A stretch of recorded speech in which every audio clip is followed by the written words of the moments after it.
Welcome to Diabetes Support Group, ladies. My name is Karen Grajeda, and I'm going to be the facilitator today. And just want to set some ground rules. Once one person is talking, we need to be respectful and listen to them. And then when we are done talking, then it can be your turn to talk. And if this is not going to work out, then we're going to pass around a little eraser, and whoever has it gets to talk. Also, some of the rules that I want to set is confidentiality. This is a private support group, so we are not allowed to go and tell people about the things that are shared in this meeting. This is for your own building and supporting, and it'll help you,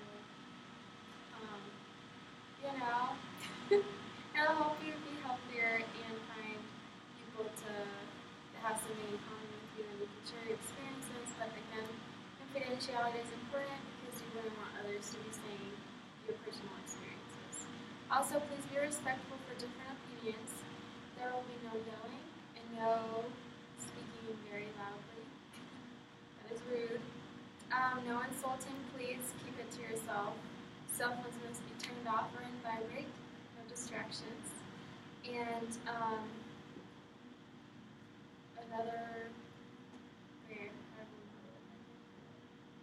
so yeah, these are some good rules that I think we need to have. So can we start by introducing ourselves, starting with Tanya? With you right here on my left, which I assume your name was Tanya from the first time we met. Great. I'm Tanya, and I have pre-diabetes, and I know a lot about it, but I just want to be here so I can help other people, and yeah. Thank you. Thank you so much for sharing. We're glad you were here. Me too. Now you, ma'am. Yes. The pretty skirt. Thank you. My name is Cami, and I've had type 1. Actually, I was just barely diagnosed, about a year ago with type 1 diabetes, and just have learned quite a bit, but I think that there's a lot more I can learn, and that there's a lot that I can take advantage from being in the support group, so. Great, thank you. We're glad you're here. You're going to learn so much from me, trust me. Okay, cool. It sounds like you have a lot to share. So. Yeah. We all have a lot to learn from each other. Yes. Okay. Yeah, always. Thank you. Now you, ma'am, what is your name and how long have you had diabetes? Don't be shy. It's okay. It's a support group. I'm Kirsty, and I am pre-diabetic, and I'm here because my parents went to McKinney. Oh, you're here because you were made to come here? Oh, well, we're still happy to have you, and we hope that as you listen to other people's experiences, you can take something out of that, and it'll hopefully help you in your own life. Yeah, we'll see. Okay, ladies, it was so nice to meet all of you. Now, I would like to talk about,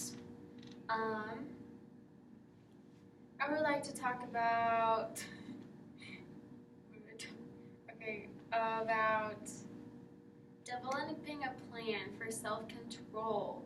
I think certain foods are definitely more powerful to our appetites, and I think what are some things that you do yourself for self-control so you don't give in to the temptation of getting your sugar all the way up? I just know that trying to be distracted, I have a weakness for gummies. So I like to eat gummies all the time. And what I do is that every time I want to eat a gummy, I drink a glass of water. And that's like what helps me. And as well as like doing some other activities and dancing or whatever. So that helps me a lot, and I think it will help you guys too. Those are great distractions. Those are great things that will help you. Like the water, does it help you get fuller? Yeah. And So I don't have to like have to eat the gummies or Oh, whatever. that's a great I've heard that trick before. Yeah, the water. Also, I've heard that even if you're trying to like lose weight or something, you drink like 2 glasses of water before you eat, and also your metabolism starts going, and you feel a little fuller, and then you don't eat. It's also beneficial, and I wasn't sure about this, but I believe it now, to drink cold water or ice water. Because that changes your core temperature, it requires that your body works more, therefore allowing you to kind of burn more calories. There's kind of, it sounds like a little bit myth, but I think it's true. So cold water is good too. I was going to say what's worked for me is trying to, for one, keep myself just busy with other things, so I stay out of the kitchen. So I tend to see when I'm bored or don't have something to do that I just will like wander in and just munch on this and munch on that. Or another one that was helpful to me is like really thinking about it, because sometimes I just like, oh, that sounds so good and it tastes good, but really it's like, does my body really want this? No, it doesn't really need it, and it's not really good for it. So trying to like think before I just like do. But being type 1 diabetic, it's not really the food. Sometimes like the sugar my body likes, but you know, it's not a huge, hasn't been a huge problem for me at least. Great. Well, thank you for sharing. Kirsty, is there anything you'd like to share with the group? I really don't care about my diet. I don't want to eat. I just can eat whatever. Okay. Okay, well, I do think that we need to be careful about what we eat. We don't want you to have a problem. So if there's something you'd like to share, an experience, or any of you, please share. And I know that we will all benefit from listening to each other. Okay, ladies, so I understand that being in this support group is where we find people that are going through the same things that we are going. So sometimes though you can find support with people that aren't going through the same things that you are going through. So do you guys have any other source of support in your lives? I definitely have my parents' support. They help me to go to these focus groups so I can help other people. And I also read a lot of books about it, and I pretty much know everything. So yeah. Wow. Okay, well, we have a super intelligent person that knows a lot about diabetes in our group, and we would love for you to share these things that you know. Yeah, thanks. Okay. But does anyone else have another support in their lives where you find strength?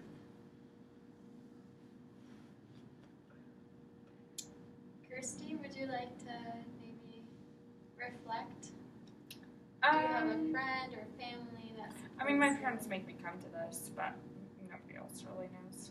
Hey, even if it feels like it's forced, it is still a way of support, because you know they care about you enough to encourage you to be here tonight.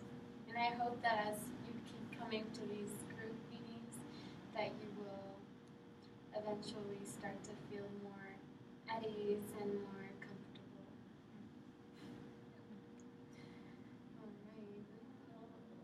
All right. Okay. So, on a scale of 1 to 10, how important is it to you to do something about your diabetes? So from what I read, it's very important that you do exercise and that you eat well and you try to control your sugar intake, and also like do some regular checkups with your doctor to see where you're at, and also to have like a group support so you can be motivated to do all those things. And I can go on and on, so I'll just have like other people say something. Thank you for sharing Yeah. these points. These are really important. Now, do you think that diabetes is kind of like people don't understand how serious diabetes is? Do you feel like it's I really definitely think so, yeah. Sorry, I didn't cut you off. I think so. Just especially with type 1, like the exercise is important, and like more is like important for you to regulate my meals so that like it doesn't interfere or conflict with the insulin. It's super important. And like those kind of issues and like totally throwing me off. But to me, it's more important because I know that the side effects of diabetes can be really extreme. And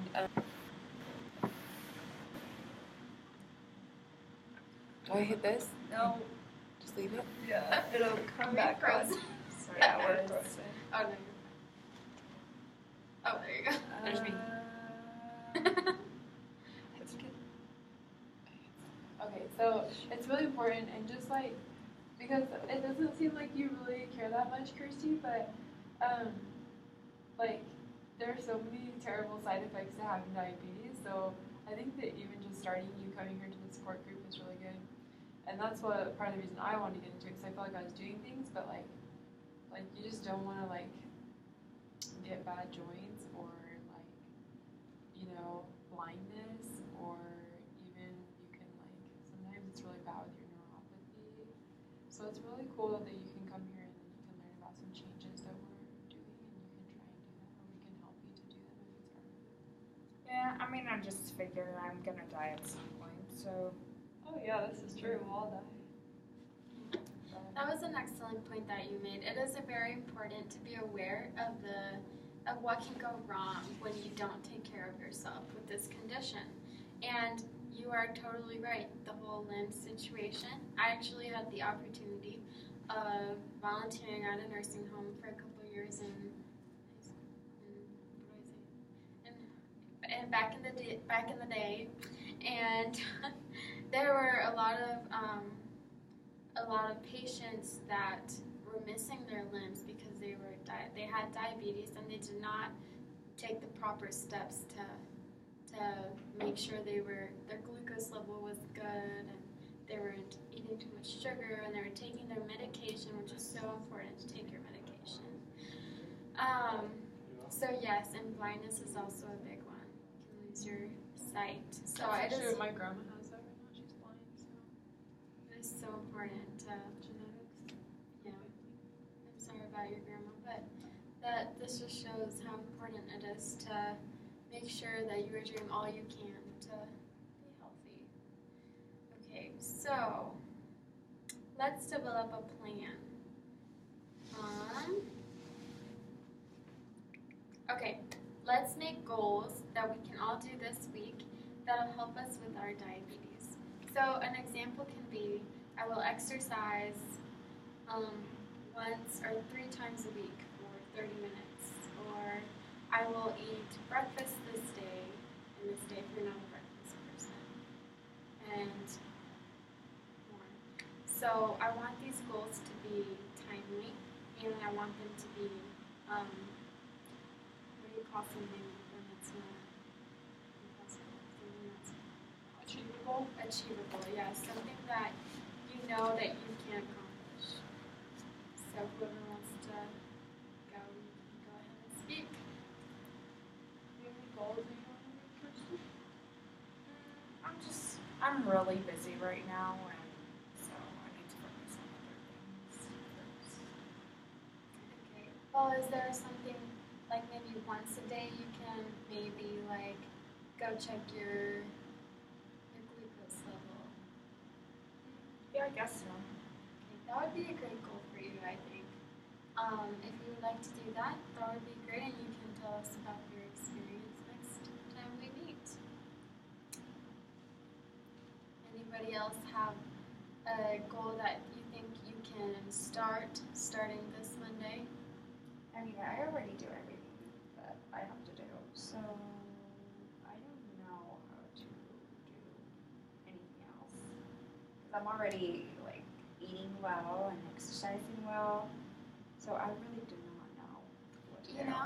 Those are great things that you are doing these things for yourself. That's very proactive and that's very good for you.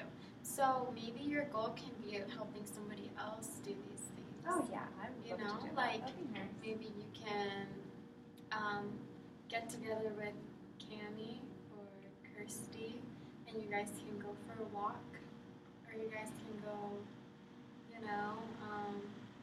I was actually thinking, Tanya, it sounds like you know a lot about it, and since I've been diagnosed with it, I've learned, I feel like, quite a bit, but there's something that I really want to do is be able to, teach my kids about it, so that they're aware, just because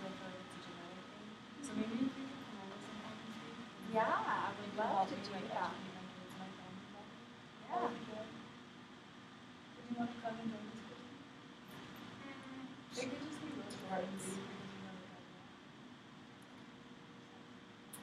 Hey guys, this is going very well. Well, thank you so much for coming today. This was a great meeting, and I hope you guys all got something out of it. And please make sure you do your hardest to do these goals that you set, and we will talk about them next week. And you guys all have a great day. Yay.